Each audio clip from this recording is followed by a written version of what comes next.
Kdo so slovenski evropski poslanci in zakaj jih sploh volimo?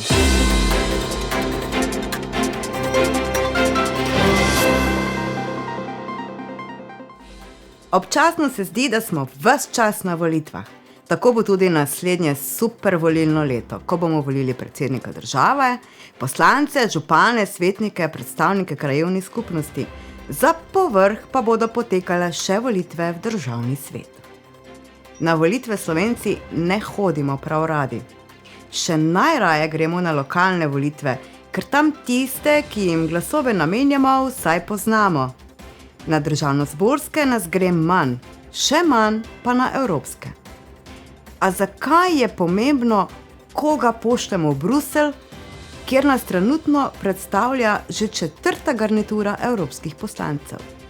Več o tem, kdo in kdaj je predstavljal Slovenijo v Evropskem parlamentu, lahko preberete v prispevku v Slovencu. Čeprav se pogosto sliši, da gre pri evropskih poslancih zgolj za visoke plače, ki jih prejemajo, ni ravno tako. Razlogov za udeležbo na volitvah v Evropski parlament je več.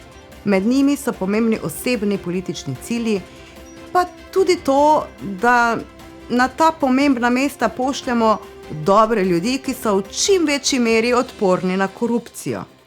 In če se le da takšne, da nas ne bodo sramotili. Kaj pa lahko evropski poslanec sploh naredi med 705 evropskimi poslanci? Evropski poslanci sprejemajo zakone. Vse od oblike banan in števila pik na jabolkih do brezplačnih mobilnih storitev, podatkovnega gostovanja, trajanja roka garancij in uporabe plastičnih slamic.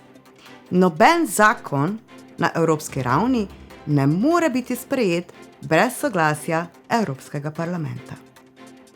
Parlament tudi sprejema ali zavrača proračun Evropske unije, za katerega prav tako ni vseeno, kakšen je in na kakšen način se bodo trošila proračunska sredstva.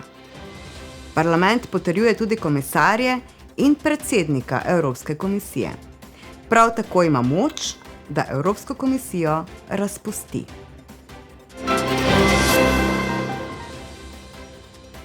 Za povrh Evropski parlament vse od leta 2014 deluje na principu spitzenkandidata.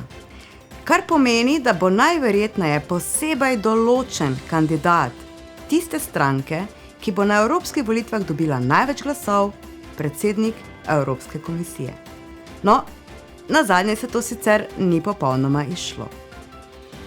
Ker lahko glas oddamo le za kandidate iz lastne države članice, ki pripada določeni nacionalni politični stranki, se v Evropskem parlamentu zbere pisan nabor. Da je vse skupaj lažje obvladljivo, se posamezniki uvrstijo v posamezne politične skupine. Evropski parlament ima v svoji sestavi 7 političnih skupin in eno nepovezano skupino. Tudi o posameznih skupinah si lahko več preberete v Slovencu.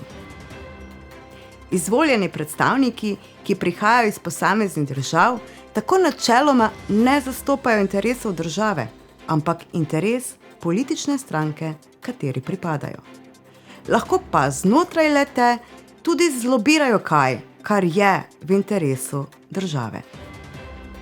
Slovenija ima v Evropskem parlamentu 8 poslancev in je na 22. mestu po številu poslancev v Evropskem parlamentu. Slovenijo bodo v Evropskem parlamentu do naslednjih evropskih volitev, ki bodo leta 2023, predstavljali Milan Zver, Romana Tomc, Franc Bogovič, Ljudmila Novak, vsi 4 v politični skupini Evropska ljudska stranka, Tanja Fajon in Milan Brglez v skupini Naprednega zavezništva in demokratov ter Klemen Grošelj in Irena Joveva, oba v politični skupini Prenovimo Evropo, Renew Europe. Vsakodnevna delovna obremenitev poslancev je razdeljena na delo namenjeno volivcem iz njihove države, delo v odborih, razprave v njihovih političnih skupinah ter razprave in glasovanja na plenarnih zasedanjih. Udeležujejo se sej svojih odborov in političnih skupin ter številnih drugih sej. Lahko so tudi člani delegacije za odnose s tretjimi državami, ki včasih zahteva potovanje zunaj Evropske unije.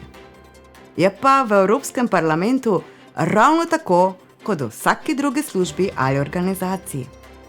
Eni delajo res veliko, drugi se pa malo prislonijo. Zato tudi ni čudno, da sem se v enih izmed preteklih novic zmotila in sem rekla, da je v Evropskem parlamentu 6 slovenskih poslancev iz Slovenije.